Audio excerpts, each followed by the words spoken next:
Olá pessoal, tudo bem? Boa noite pessoal, estamos começando mais um Repórter Canção Nova. No programa de hoje vamos mostrar uma peregrinação quaresmal na Terra Santa. Um importante trabalho de restauração de prédios históricos em Ramala. A emocionante atitude de estudantes de uma paróquia de Alepo que visitam um hospital de crianças com câncer. Os reflexos da sobretaxa do aço nos Estados Unidos no setor do Brasil. O alimento mais completo do mundo, capaz de trazer benefícios ao ser humano para o resto da vida. Vamos mostrar também a expectativa dos brasileiros para a Copa do Mundo na Rússia. E a história do primeiro pedreiro da Canção Nova. Se ajeite aí porque o Repórter Canção Nova está só começando.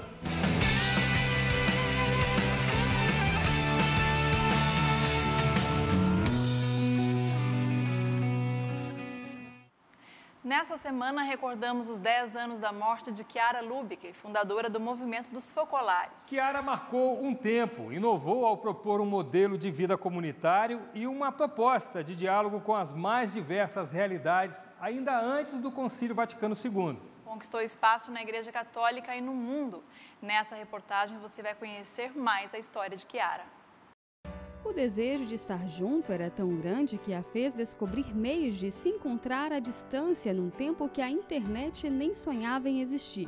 Estamos na casa de Chiara e desta sala, ela, através do telefone, encontrou um jeito de fazer conferências com 6 países ao mesmo tempo.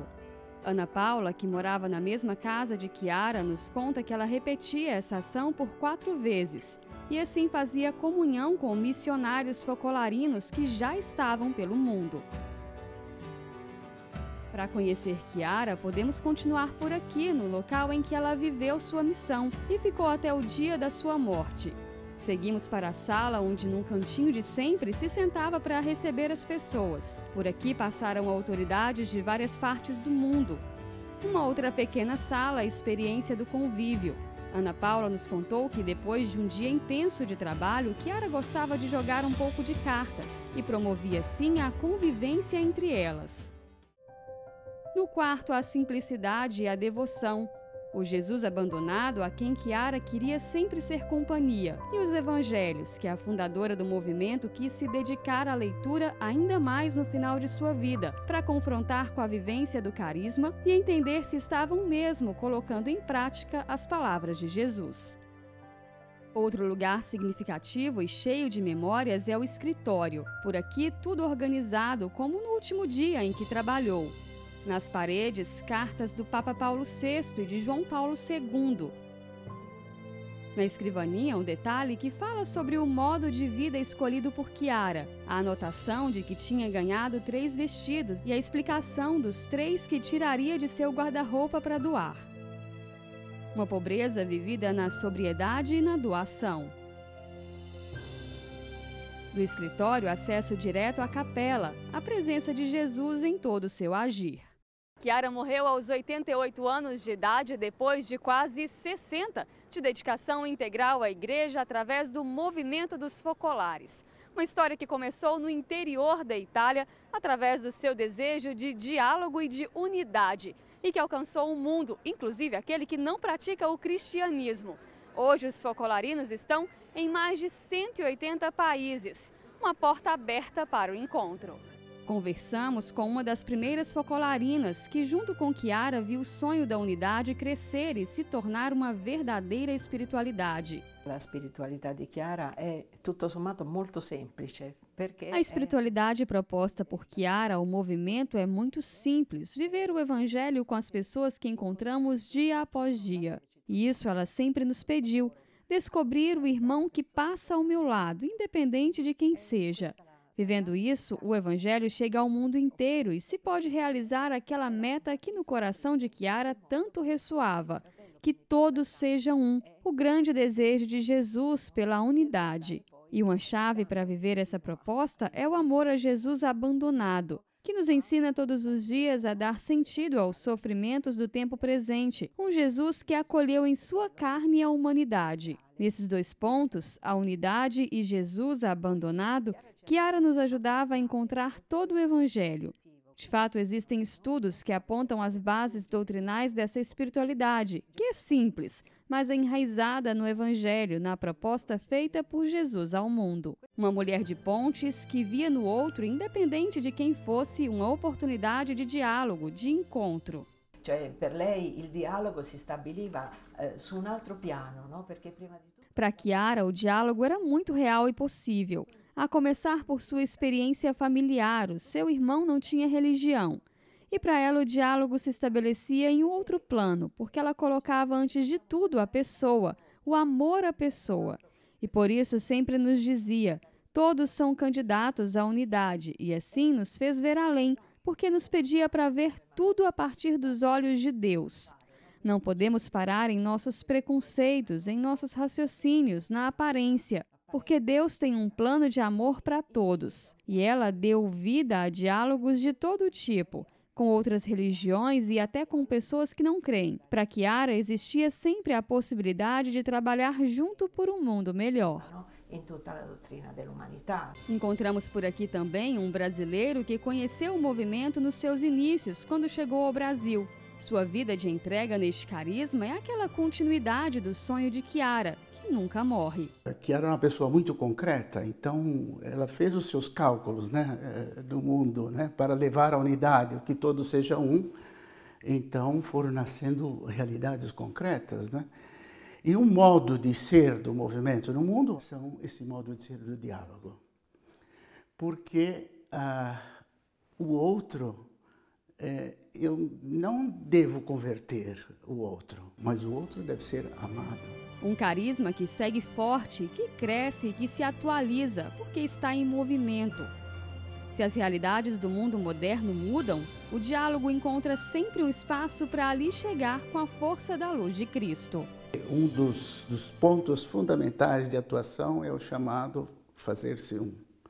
Então, o movimento na Síria, logicamente, o evangelho é o mesmo, a palavra é a mesma, o carisma é o mesmo, mas o modo de viver é sírio, não?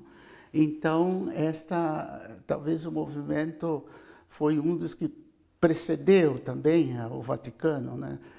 No Concílio Vaticano II, justamente este entrar na dimensão cultural, né? Com a enculturação, com respeitar a prova de que o movimento justamente tem que dar no mundo esta capacidade de entrar nas realidades locais e resplandecer o mesmo espírito, porém, cada um com a sua forma, com o seu modo de realizar.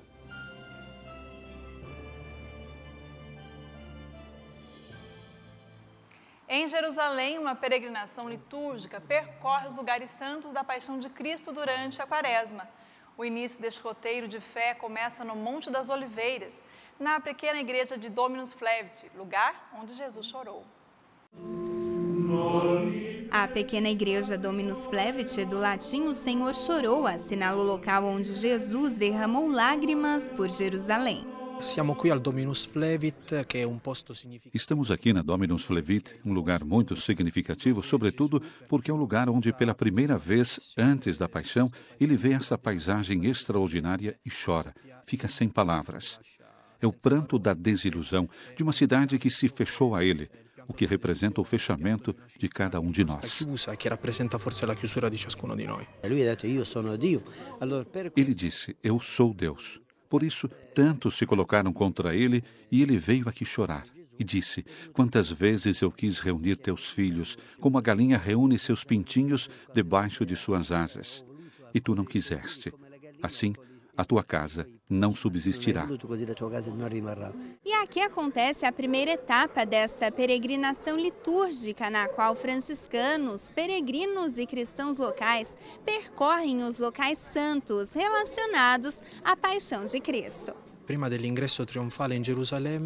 Antes da entrada triunfal em Jerusalém, Jesus tinha o pressentimento de que se aproximava o seu fim. Aliás, sabia muito bem qual seria seu fim. Já tinha falado aos discípulos e tomou coragem de começar o caminho que o levaria à morte e, portanto, à ressurreição. A tradição existe há séculos em Jerusalém e é realizada em nome da igreja em todo o mundo. A cada ano, um pregador é escolhido para conduzir as reflexões desse período. Neste ano, a missão ficou por conta do sacerdote italiano Padre Luigi Maria Picocco. Sua homilia foi um chamado a olhar a passagem bíblica que relata o episódio do pranto de Jesus como um fato que tem relação com o presente. Todos foram convidados a deixarem-se tocar profundamente pela palavra e a perguntarem ao Senhor: por que choras? E o que faz Jesus sofrer nos dias de hoje? Aquilo que vemos em torno de nós nos jornais, não só no Oriente Médio, mas em todo o mundo, é a injustiça social, a dor dos inocentes. Mas devemos nos lembrar que Jesus veio ao mundo para isso, para nos salvar, para afrontar esta lógica contraditória de uma liberdade que, em vez de destruir, pode ser ocasião de salvação. É verdade que hoje ouvimos somente notícias de guerras, de coisas ruins. Porém, o bem existe. Precisamos abrir nossos olhos e vê-lo através do bem ao qual Jesus nos chama. Questo bene Gesù ci sta chiamando. Patris et Filii et Spiritus Sancti descendat super vos et maniat semper. Ainda na Terra Santa, um ousado projeto de restauração de prédios históricos desenvolvido há 30 anos por um centro de estudos em Ramala, na Palestina. A intenção é preservar o patrimônio e a identidade cultural naquela parte do mundo.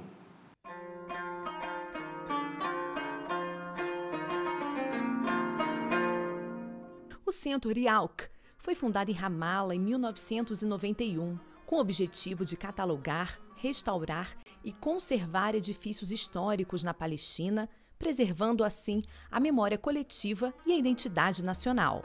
Para implementar esta estratégia, o Rialk lançou uma iniciativa chamada Registro de Edifícios Históricos, a partir da qual publicou numerosos livros e volumes que documentam milhares de imagens e mapas.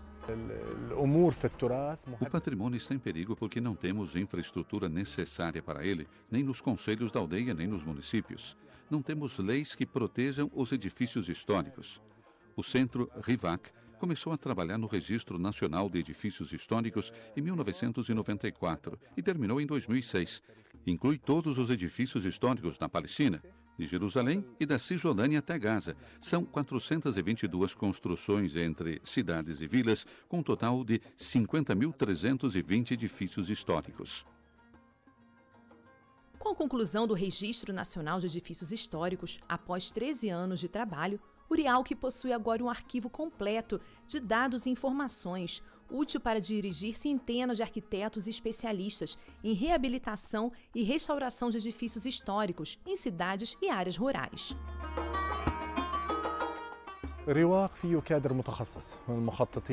O Rivac possui uma equipe especializada de designers experientes e arquitetos que participaram de cursos e estudos sobre trabalhos de restauração. Mas a melhor escola de restauração continua a ser os mesmos edifícios em que trabalhamos. Na cidade de Calândia, localizada ao norte de Jerusalém, há ainda edifícios históricos que precisam ser recuperados. Um exemplo é o seu distrito arqueológico de Al-Hakia, usado agora para fins sociais. Estava anteriormente em estado de abandono e degradação.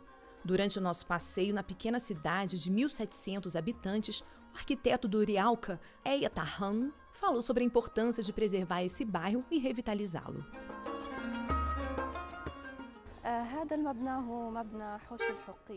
Este edifício para uso público em benefício dos habitantes da cidade, da própria aldeia e de aldeias vizinhas, é um exemplo da metodologia própria do Rialk.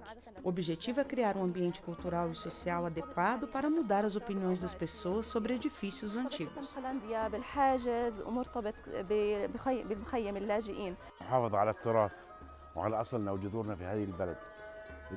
Ao preservar esses edifícios, preservamos nossa herança, nossas origens e nossa existência neste país. Se perdemos esse edifício e outros edifícios similares, perdemos nossa herança e nossa identidade.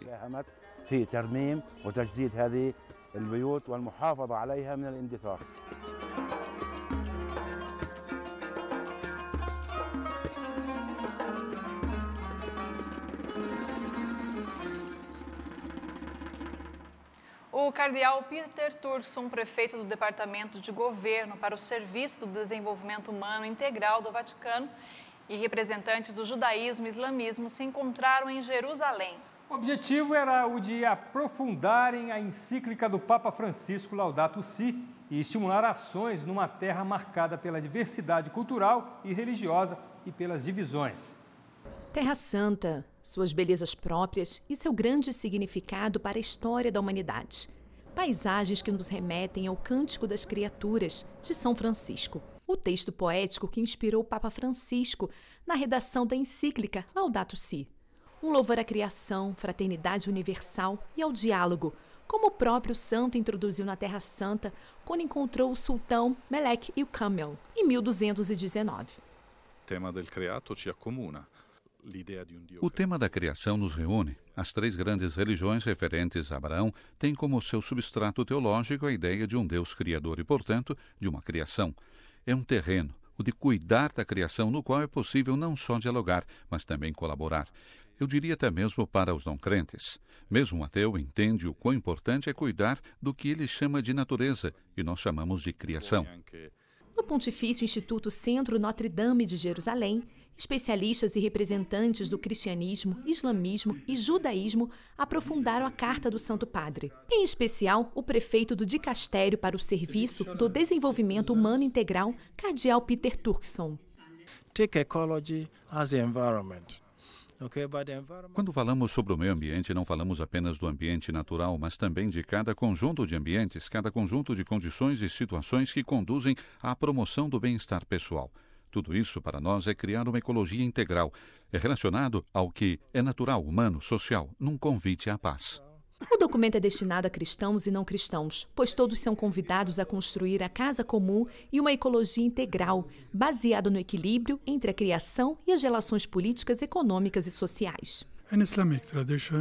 Na tradição islâmica, Deus criou a terra e colocou tudo o que o homem precisa, perfeição e equilíbrio. Portanto, é responsabilidade do homem cuidar da terra, porque é criada por Deus e tudo o que é feito contra ela é um ato contra Deus. É por isso que é importante, se você se considera um fiel, fazer o que Deus nos pede. Deus nos faz cuidar da Mãe Terra e viver em paz com os outros. Esta mensagem do Papa é uma mensagem universal.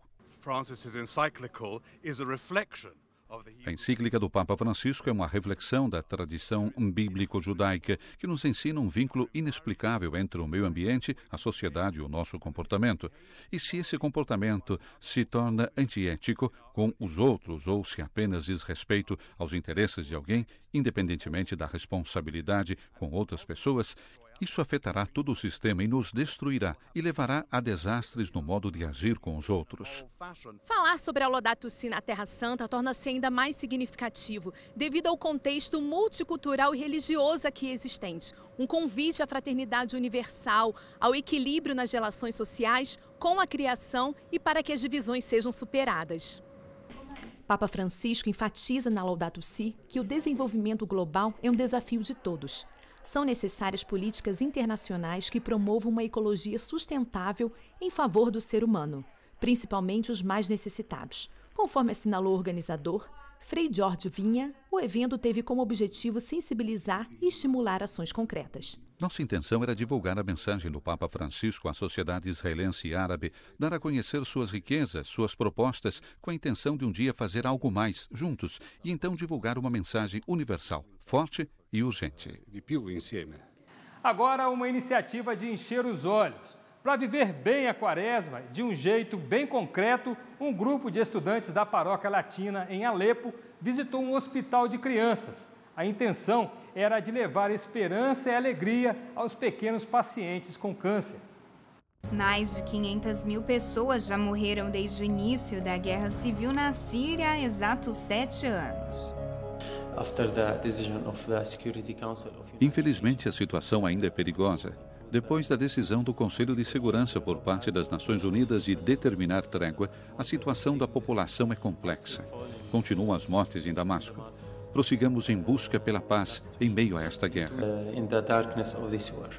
O setor da saúde está entre os mais prejudicados. A organização Save the Children indica que entre julho de 2017 e janeiro de 2018 ocorreram pelo menos 92 ataques em hospitais, ambulatórios e ambulâncias da Síria. Na contramão desta realidade sofrida, estudantes do Centro de Educação da Paróquia Latina de Alepo visitaram a seção de crianças com câncer do Hospital Universitário da cidade. Muitos dos pequeninos sofrem, além da enfermidade, por terem perdido familiares e pessoas próximas. As visitas e as demonstrações de carinho, no entanto, devolvem a eles o sorriso e a esperança. No próximo bloco, a sobretaxa do aço nos Estados Unidos traz reflexos para o setor no Brasil. O alimento mais completo do mundo, capaz de trazer benefícios ao ser humano para o resto da vida. Os detalhes logo após o intervalo.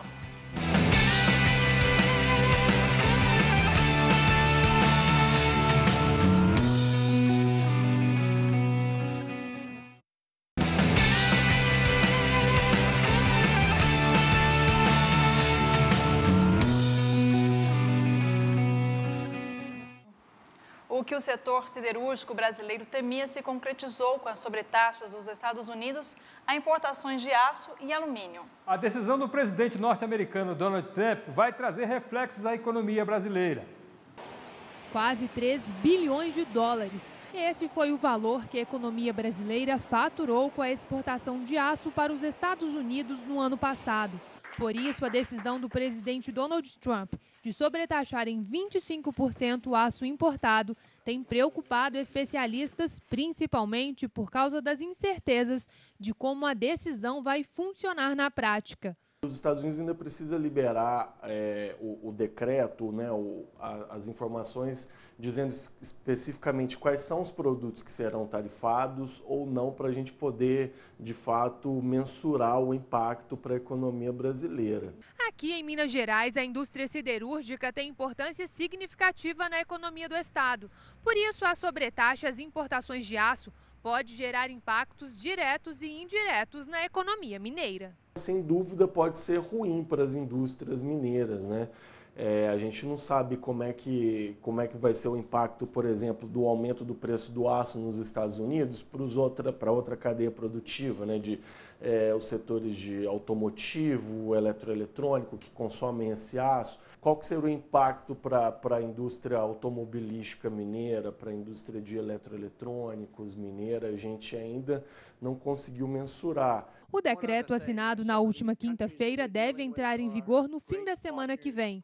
Enquanto isso, representantes brasileiros têm apresentado argumentos para que o aço nacional não seja sobretaxado. Um argumento que o governo brasileiro está utilizando, né, e as principais instituições que estão negociando com os Estados Unidos, é que o aço que a gente produz aqui e exporta para os Estados Unidos, ele não concorre com o aço norte-americano, pelo contrário, ele é um insumo para a produção do aço norte-americano, né? Então, por isso a gente vê que não faria sentido taxar o aço brasileiro, dado que ele é insumo e não concorrente do aço norte-americano.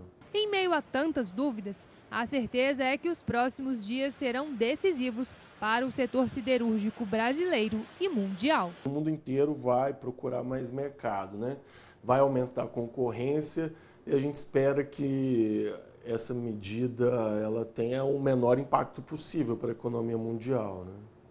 E o governo brasileiro, mesmo com a devolução de recursos do BNDES, vai precisar arrecadar perto de 100 bilhões de reais para cumprir a chamada regra de ouro do orçamento.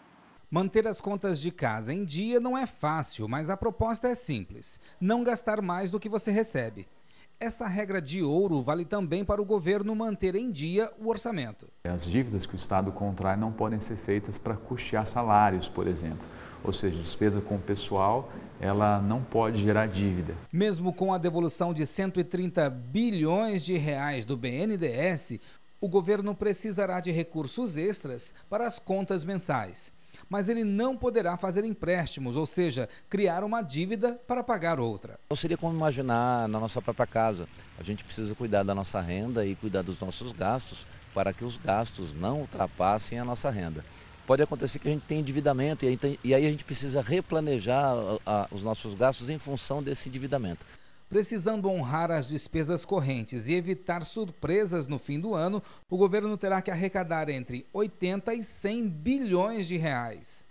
Para não cair em crime de responsabilidade fiscal, o governo precisa garantir arrecadação suficiente e não aumentar as suas dívidas. Por isso, ele já sofre pressão para mudar a tributação de combustíveis e alterar a forma de cobrança do imposto de renda sobre os fundos de investimentos. Buscar dar garantias para que o governo, se tiver que fazer novos empréstimos, que não seja para pagar aquilo que eles chamam de despesa corrente. Só posso agora emitir títulos se for para fazer obras de infraestrutura. A lei determina que há despesas do governo que são de pagamento obrigatório e, ao mesmo tempo, ameaça os gestores de crime de responsabilidade caso eles façam dívidas para bancá-las.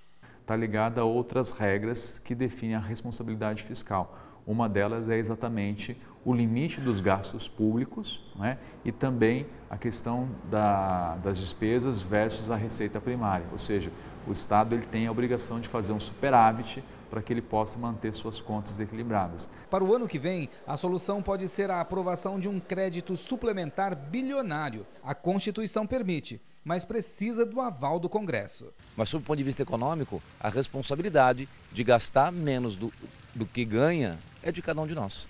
E se o governo federal está no aperto, o que dizer do brasileiro, hein? O número de pessoas com contas em atraso segue elevado e a inadimplência também. E entre os motivos estão o desemprego e a falta de organização financeira. Isso sem falar da compra compulsiva que afeta muitos brasileiros. Inflação, desemprego, endividamento. Desde 2015, a situação econômica brasileira se agravou. Segundo pesquisa do SPC Brasil, 61,7 milhões de brasileiros estão com o nome negativado. Um fator preponderante aí para melhorar um pouco isso vai ser realmente a queda do desemprego. Para as pessoas começarem a voltar a ter renda e começar a conseguir colocar as contas que ainda não estão em dia, né, e pagar os atrasados, né? Então a gente deve ver esses índices que estão batendo recorde, né, do endividamento das famílias, diminuindo aí para o final desse ano, início do ano que vem. E quando a vontade de comprar pesa mais que o orçamento? Muitas vezes, o desequilíbrio com as finanças não é apenas reflexo da crise econômica que atingiu o país, mas pode ser também um descontrole resultante das tensões. Esta entrevistada, que preferiu não se identificar, fala porque não tem conseguido se equilibrar nas contas. Semana passada mesmo eu comprei 5 sapatos, aí escondi. Aí ela foi, pegou uma bolsa minha emprestada, aí as notinhas estavam dentro. Ela, tem necessidade disso? Aí eu falei assim, mãe, não tem necessidade, mas eu quero comprar. A vontade incontrolável de comprar sem critério e consciência da verdadeira necessidade e condição financeira torna-se um círculo vicioso e, consequentemente, uma patologia. Quando ela tem um funcionamento que vai buscar uma recompensa diante de situações em que ela sente tristeza, ou que ela sente raiva, ou que ela sente ansiedade, ou que ela sente medo, e ela busca uma compensação a partir dessa situação. O comportamento repetitivo e crônico de gastar descontroladamente gera más consequências para o comprador compulsivo. Porém, há uma boa notícia. A gente pode começar a mostrar para essa pessoa, né, que isso aí pode ter solução, que isso daí ela está doente momentaneamente, mas que isso pode ter solução. É uma estratégia. Mas é sempre importante que a família busque por profissionais, médicos e psicólogos para ajudar durante esse processo. Na semana que passou, os comerciantes comemoraram o Dia do Consumidor. A data foi estipulada em 15 de março de 1962 pelo presidente americano John Kennedy. No Brasil, o dia ganhou conotação comercial para incentivar o consumo, mas nem todo mundo é obrigado a cair nessa onda, né, gente? Por ano, mais de 2 milhões de consumidores recorrem aos PROCONs do país para fazer valer seus direitos. 85% dos casos são reclamações ou denúncias contra empresas por infrações ao Código de Defesa do Consumidor, criado em 1990. É muito importante que os fornecedores tenham um olhar atento a esse consumidor, que questiona o PROCON, que recorre aos órgãos de proteção e defesa do consumidor, porque algum problema houve aí nesse relacionamento e tem que ser visto de uma forma diferenciada. A maior parte das queixas se refere à cobrança indevida ou abusiva. Há anos, empresas de telecomunicações e bancos lideram o ranking de empresas reclamadas. O Sidney não é do tipo que gasta mais do que tem. Com muito esforço, ele se preparou para fazer uma pós-graduação em 2010. Foram 3 meses pagando mensalidade e nada de aula, até ele acionar o PROCON. Procurei por 2, 3 vezes, aí como não obtive êxito, eles foram irredutíveis, não queriam me devolver o valor que eu paguei, então eu acionei o PROCON. 2 anos depois, a universidade devolveu o valor investido. Eu acredito que o consumidor, buscando o direito dele, as instituições vão procurar fazer o serviço com mais qualidade. Casos assim revelam que o consumidor está mais consciente em relação aos seus direitos. Mas e na hora de torrar o dinheiro, será que temos o mesmo grau de consciência? Especialistas afirmam que nosso hábito de consumo foi formado no tempo de inflação alta. Aquela velha história de que se não comprar hoje, amanhã está outro preço e o dinheiro perde o valor. É aí que surge o apelo ao consumismo. Só que os tempos são outros e ainda temos muitas dificuldades em controlar as finanças. Para este especialista em finanças, o problema são os pequenos gastos sem necessidade. O segredo, na verdade, é você consumir conscientemente, é evitar o gasto tolo. Agora, para todos nós, o gasto tolo é tudo aquilo que não te traz um prazer permanente ou duradouro. Então, se você está gastando em algo que você fala que daqui a 10 minutos ou daqui a 10 dias aquilo pouco importa para você, não gaste. E segure aquele dinheiro, salve aquele dinheiro para gastar em algo que realmente tem impacto na tua vida. Este outro educador financeiro diz que reclamar é direito, mas cuidar da saúde financeira é um dever. A atitude de gastar, ela tem, por outro lado, a responsabilidade da saída desse recurso que provém do seu trabalho. Então não tem a menor dúvida que ter direitos é bacana, mas também dever é muito importante. E dever de controlar o dinheiro que ganha e o dinheiro que gasta passa a ser um requisito importante para o consumidor. Uma sociedade que exalta a juventude tem medo da doença, do envelhecimento e até da morte. Mas a população idosa no Brasil cresce e conquista mais espaço. Em entrevista ao repórter André Cunha, a secretária nacional de Defesa e Promoção da Pessoa Idosa enumerou as conquistas promovidas pelo Estatuto do Idoso. 2018 é o ano em que o Estatuto do Idoso completa os seus 15 anos. Para falar sobre a questão do idoso no nosso país, nós convidamos a secretária nacional de Defesa e Promoção da Pessoa Idosa, Maria do Socorro. Muito obrigado pela presença. A satisfação é nossa de estar dando essa contribuição. Como é que a gente pode avaliar o trabalho que já foi feito, que está sendo feito no Brasil com relação aos idosos? Pois então, até outubro de 2017, o envelhecimento e a política nacional do envelhecimento, ela estava pulverizada em vários ministérios. E aí foi quando foi instalada essa Secretaria Nacional de Promoção e Defesa dos Direitos da Pessoa Idosa, enxergando o envelhecimento como um direito de cidadania, que aí nós entendemos que é um grande passo do Brasil começar a se enxergar como um país já envelhecendo, se não dizer envelhecido. Nós hoje somos 32 milhões de brasileiros e brasileiras com mais de 60 anos, e isso precisa impactar nas políticas públicas. Nós temos como saber, diagnosticar o que está levando ao aumento, esse aumento da população idosa? A entrada das mulheres no mercado de trabalho, competindo com os homens, elas fizeram a escolha de diminuir o número de filhos e o controle realmente da fertilidade das mulheres. E com isso a população foi envelhecendo, está envelhecendo. E hoje o Brasil já não é mais um país de jovens, nem um país de futuro. É um país de hoje, o amanhã é hoje, o hoje requer ação, ações pontuais, né? O governo federal tem esse papel de estar colocando isso na pauta para disseminar para todos os municípios brasileiros. Você acha que esse envelhecimento em massa, digamos assim, é um problema, é um desafio, na verdade, para o Brasil? Como é que vocês avaliam? É uma conquista, né? Para os países desenvolvidos é uma grande conquista. O envelhecimento, o aumento da expectativa de vida da população é o que todo mundo quer. Ninguém quer morrer jovem, só tem um jeito de você não envelhecer, é se morrermos jovens. No Brasil, a gente precisa dar uma condução nessa perspectiva do ponto de vista de direito de cidadania para que não vire verdadeiramente apenas um problema, né? O que a gente pode destacar das conquistas que o Estatuto do Idoso proporcionou para nós? O Estatuto representa a maior outorga de direitos humanos para as pessoas idosas que nós temos no Brasil. Temos a Política Nacional do Idoso, que é de 1994, reeditada em 1996, que precisa ser atualizada. Mas o Estatuto, que é de 2003, ele realmente até hoje ainda tem muitos artigos. Cada artigo do Estatuto é uma lei e muitos desses artigos ainda não foram efetivados. Para a gente fechar, o que a gente pode esperar agora do futuro para o nosso idoso brasileiro? Olha, eu espero que realmente a gente se conscientize, nós, enquanto sociedade civil, enquanto governos, para que de fato a gente possa estar encarando o envelhecimento como uma conquista e olhando as pessoas como cidadãs. Envelhecer não significa perda de direitos, pelo contrário, é o momento que mais a gente precisa de solidariedade e de políticas públicas. Ok, muito obrigado pela sua presença, pela entrevista, muito prazer em conhecê-la. Nós estamos sempre à disposição. Muito obrigado. Satisfação. E que o futuro melhor, cada vez melhor para os nossos idosos. Sim, com certeza. Eu acredito que sempre será melhor. Depende de cada um de nós. A gente não pode ficar esperando, né, que as coisas aconteçam por milagre. Nós temos que fazer a nossa parte. Do direito do idoso para os direitos da criança.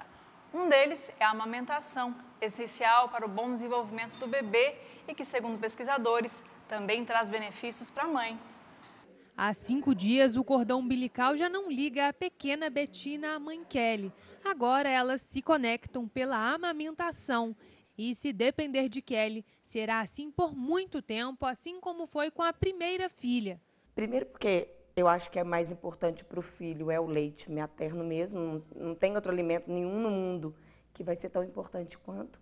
E esse contato mãe e filha que depois que nasce, eu acho que é o momento mais próximo que a gente tem. Os benefícios do aleitamento materno, principalmente nos primeiros meses de vida, não são novidade, mas uma pesquisa realizada entre 1995 e 2014 em 153 países concluiu. Mais do que auxiliar no desenvolvimento infantil, o leite materno pode prevenir mais de 823 mil mortes de crianças menores de 5 anos por ano. O leite materno, ele dá várias prevenções, né? É prevenção de doenças respiratórias, doenças gastrointestinais, algumas cardiopatias. E se engana quem pensa que a amamentação faz bem apenas para o bebê. Segundo esse mesmo estudo, na mulher ela ajuda na prevenção de várias doenças, entre elas o câncer de mama e o de ovário. Se a mulher ela amamenta até o 6º mês, ela cria esse fator de proteção. Tá? E a gente sabe que, principalmente quando a gestação é até os 30 anos, essa proteção aumenta e aí esse nível de proteção ele se estende por toda a vida da mulher. 6 milhões de dólares. Esse seria o valor da economia do Brasil com gastos em hospitalização por doenças da infância, se as taxas de amamentação fossem maiores. O leite materno ele é completo, né? O colosso, que seria o início da amamentação, ele contém todos os anticorpos, né, das doenças que a mãe teve na infância. Então, já protege o bebê. Além disso, tem vários outros fatores de proteção. Com isso, o bebê vai estar mais saudável, vai adoecer menos. Os benefícios do aleitamento materno são de fato muitos e Kelly sabe disso. No início não é fácil, mas a ligação que fica vale a pena. Depois que nasce, o filho vai de todo mundo, né? Todo mundo pega, todo mundo cuida, a gente não tem mais aquele momento só nosso. E a amamentação proporciona isso. Então, além de suprir o lado de alimento, ele supre esse carinho, esse conforto, esse aconchego.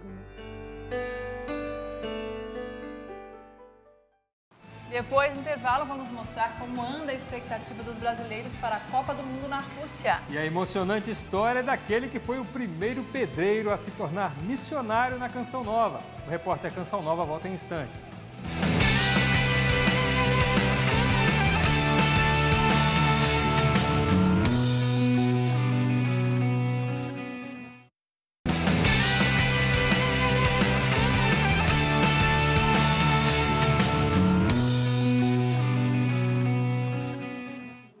Chegou a hora de dar um rolê por aí. Topa? Vamos te levar a um distrito de São José dos Campos, interior de São Paulo. Um lugar propício para esportes radicais na água e com aquelas características que só o interior tem. A boa comida e o sossego interiorano são algumas delas. A imagem do santo na entrada da cidade já diz o nome de onde estamos. São Francisco Xavier é um simpático distrito de São José dos Campos, no interior de São Paulo. Aos pés do primeiro grande pico da Serra da Mantiqueira, o lugar reúne as principais características interioranas. Bom para quem mora e para quem visita. Aqui tem muita pousada, muito restaurante. O pessoal aqui é muito acolhedor. Bem turística, achei maravilhoso aqui a parte ambiental, as pessoas, assim, bem cidade de interior mesmo. Para mim, eu que moro no litoral, então uma coisa, a gente sente mais com a natureza, assim, se interage bastante. São mais de 100 cachoeiras. A principal é esta, a Pedro Davi. Sua localização, bem próxima ao centro, a torna ideal para famílias. As quedas d'água produzem uma névoa bem suave que alivia o calor de quem não quis entrar. Além de tudo, o cenário favorece as fotos. Os amigos das redes sociais vão agradecer as belas imagens. Os rios que cortam o distrito de São Francisco Xavier são propícios para a prática de esportes radicais como o aquaride. O esporte da aquaride começou na década de 80, quando as pessoas enchiam a câmara de ar do caminhão para poder descer o rio na corredeira e tal. Só que eles sentiram a necessidade de ter mais o controle da situação. Então eles amarraram a boia, fecharam a boia, com isso eles conseguiam remar melhor e tinham o controle da situação. Depois foi feita uma capa para a boia e por último foi feito esse inflável que a gente usa hoje, mais resistente e não fura. Qualquer pessoa pode fazer esse tipo de esporte, desde crianças até idosos. As corredeiras têm níveis específicos para cada faixa etária. O importante é estar bem equipado. A pessoa vai, por exemplo, no caso de um esporte aquático, ela tem que equipar obrigatoriamente com colete salva-vida, capacete, uma caneleira especial que é flutuante também, luvas especiais e roupa de neoprene. No caso do vertical, é a roupa de neoprene e os equipamentos de vertical que o instrutor põe na hora, que é também capacete, cadeirinha, 8, mosquetão, dependendo da atividade que ela for fazer. Com tudo pronto, é pegar a boia e se jogar.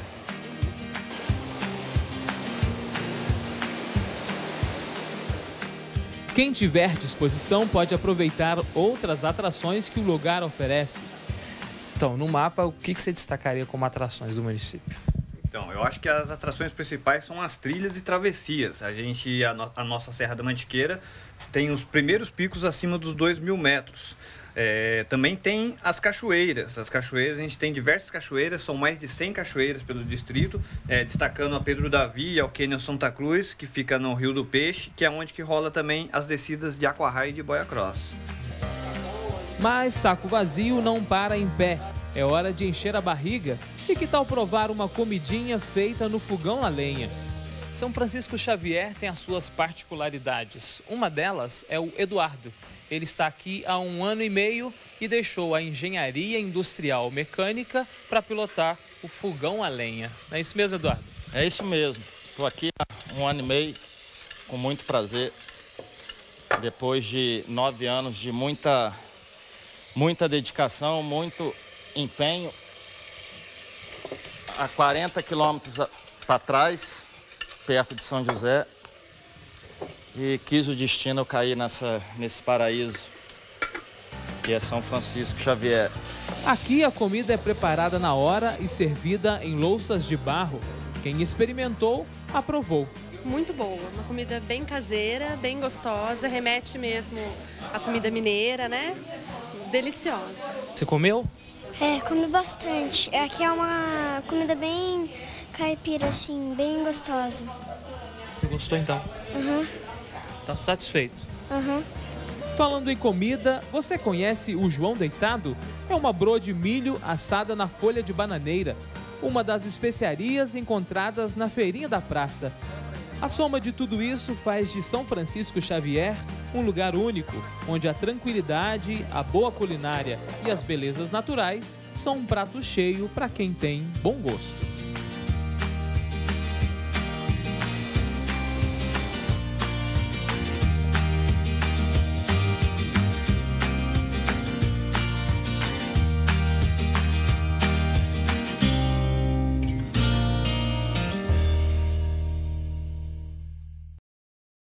Daqui a alguns meses, os olhos do mundo estarão voltados para a Rússia, onde será realizada a próxima Copa do Mundo. Mas aqui no Brasil, os torcedores estão divididos quanto ao desempenho da seleção no Mundial.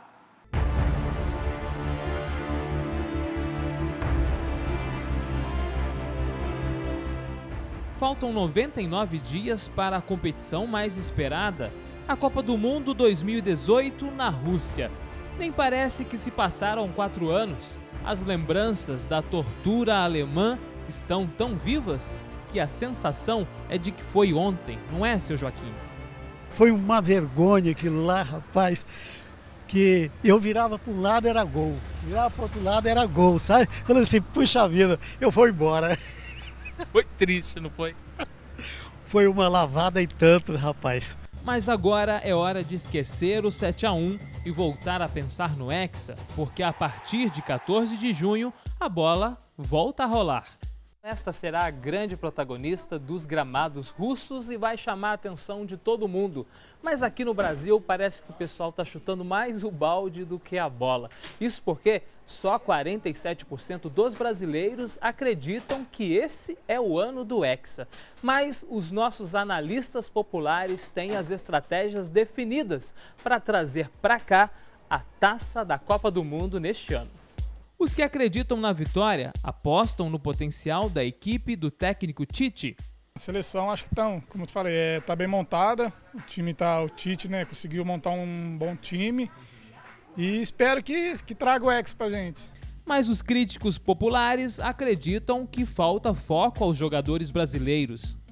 A gente vê que o jogador parece que está mais interessado no alto salário do que desenvolver o futebol, então a gente fica meio desinteressado. Se comparada com outras seleções, o resultado é ainda pior. Naquela época o pessoal jogava mais bola, mas tinha mais raça, mais amor à camisa, né? Hoje é mais amor a dinheiro. Por outro lado, a grande aposta é em Neymar. Segundo o torcedor, o jogador do Paris Saint-Germain pode definir o resultado mais uma vez, como era esperado na Copa passada. Com ele já era difícil, sem ele agora piorou. Não sei se vai dar tempo dele se recuperar e jogar ainda, né? Acho difícil. Porém, colocar a esperança em um só jogador pode ser um erro. Com Neymar ou sem Neymar, o que não pode é repetir o resultado de 2014. Não, isso aí... Já deu, né? Já, esse 7 foi demais. O jeito, então, é continuar a contagem regressiva e torcer para que o futebol continue sendo motivo de alegria para os brasileiros, os grandes e os pequenos.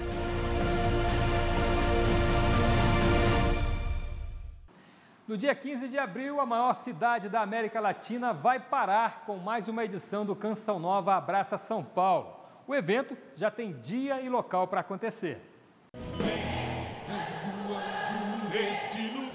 Há quem diga que o melhor lugar do mundo é no interior de um abraço. É ali, naquele cercado de braços, que se revela carinho, amor, reconciliação, misericórdia e uma infinidade de sentimentos que só quem teve essa experiência verdadeira é capaz de expressar. Um abraço pode ser a dois, em grupo ou com uma multidão. Abraçar uma cidade do tamanho de São Paulo só é possível com muita gente e muita união. União é mais um sentimento que brota do abraço. E para que a maior metrópole do país seja abraçada no tamanho merecido, a comunidade Canção Nova já está unida e reunida na preparação do evento Canção Nova Abraça São Paulo. Tá curioso para saber onde será o Canção Nova Abraça São Paulo deste ano? Então prepare seu coração, porque ele vai bater acelerado.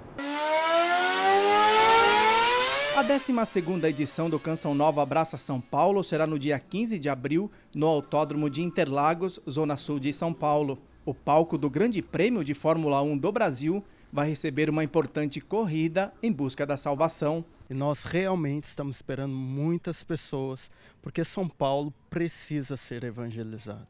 A lista de presenças confirmadas não para de crescer.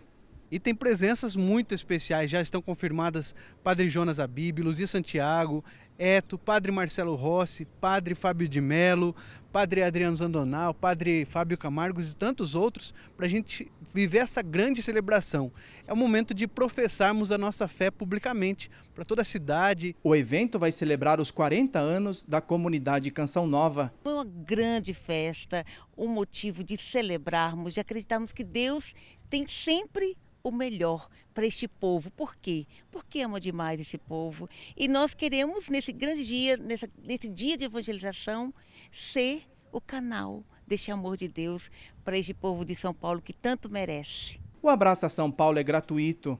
Para participar, é só se inscrever no site saopaulo.cançãonova.com, imprimir o ingresso que chegará no seu e-mail e no dia do Abraça, levar 1 quilo de alimento não perecível. Você acessa, faz a sua inscrição e você estará conosco com muita alegria. Anota aí no seu celular, na sua agenda, sobretudo no teu coração, 15 de abril, Autódromo de Interlagos, o evento Canção Nova Abraça São Paulo. Espero você lá. O Canção Nova Abraça São Paulo já passou por estádios, ginásios, catedrais e agora será realizado no território sagrado de ícones da Fórmula 1.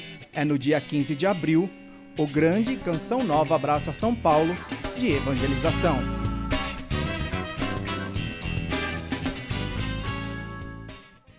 Especial 40 anos da Canção Nova. Você já conheceu o primeiro arquiteto dessa obra de evangelização. E como nada sai do papel se não tiver quem faça a obra, a gente conta agora a história do primeiro pedreiro. Tio Bolinha, como é conhecido, veio atrás de trabalho e hoje é um missionário. Eu me chamo Antônio Aires Gonçalves, tenho 72 anos. O Monsenhor Jonas, naquele tempo era Padre Jonas, né? Então ele me disse que eu fui o primeiro pedreiro que ele pediu para Deus para trabalhar aqui. Quando eu cheguei aqui para trabalhar, foi no ano 91. Então aqui não tinha quase nada. Só existia a Casa de Maria, a rádio lá do outro lado da rua, lá embaixo. Aqui onde a loja era cheio de eucalipto. Eu vim para construir, primeiramente, foi que me chamaram. O seu Eto chamou para construir um rancho para um boizinho que eles ganharam. Aí comecei a fazer uma manutenção, um acabamento nas casas da comunidade ali do lado. Depois fizemos o predinho da Casa de Maria, aquele predinho atrás ali. A gente ajudou, né? Fazer a base, depois a estrutura, veio as pessoas de fora. Por exemplo, foi tudo doação, a parte da estrutura ali. Então a gente ajudou a fazer aquela parte ali, sabe? Depois concretagem do chão, o palco atrás lá também, onde é a capelinha, tudo a gente deu uma força. Eu conhecia toda a parte que estava enterrada embaixo, condução hidráulica, parte de tubulação elétrica. Então tinha que, na hora de escavar, fazer um remendo, fazer um conserto qualquer, a gente tinha que saber aonde que podia cavar, né? Mas eu sabia tudinho, sabe? Tinha tudo na cabeça, o que tinha embaixo. É uma caixa d'água que tem escondida embaixo do chão, do lado daquelas caixas compridas, sabe? Então ali foi a primeira caixa d'água, depósito de armazenamento de água que existe até hoje. A primeira coisa, antes de tudo, antes de fazer, foi o aterro embaixo. Então embaixo daquele rincão existe 2 tubulações de manilha 0,80. Depois, quando eles foram bater as estacas para fazer a estrutura do palco, certo? Conseguiram, o bate-estaca conseguiu achar um dos tubos de manilha que passava embaixo, sabe? E aí atravessou a manilha. Tive que entrar por dentro da manilha, aí mais ou menos uns 15 metros ou mais, para poder achar o lugar que estava. Mediu dentro e eu entrei por dentro da manilha, depois mediu por cima e a reta foi lá, descavou. A gente fez o desvio da manilha. Tudo no escuro, sem ter visão de nada, fui aparpando, sabe? Então Deus olhou, né? No fim deu certo. Então, a gente conheceu vendo aquele programa do meio-dia, que era o programa Estou no Meio de Vós. Então era o Padre Jonas quem estava falando, rezando, lia o trecho da Bíblia. Depois tinha as pessoas que rezavam. O Padre Jonas já Deus falou para ele que precisava ter uma pessoa, um grupo que chamava Segundo Elo, que ficava por fora, que não estava aqui dentro, mas ajudava na oração, em manutenção, em tudo. Aí surgiu o grupo do Segundo Elo. Então houve uma preparação. Aí eu entrei nesse grupo de preparação. Foi até no Capelão do Sapé, muitos, toda uma vez por semana. Então a gente entrou e foi aprovado e a gente ficou. Então a gente vê o que acontecia aqui, tanta cura, tanto milagre, tanta conversão e salvação para o povo. A gente viu ela crescer. A gente vê que só pode ser uma obra de Deus, né? O senhor já está parecendo com o Padre Parece Jonas. com o Padre Jonas, senhor. A senhora acha que eu acho que eu pareço sim, viu? Somente na parte de espiritualidade, né? Padre Jonas que é mais bonito, claro.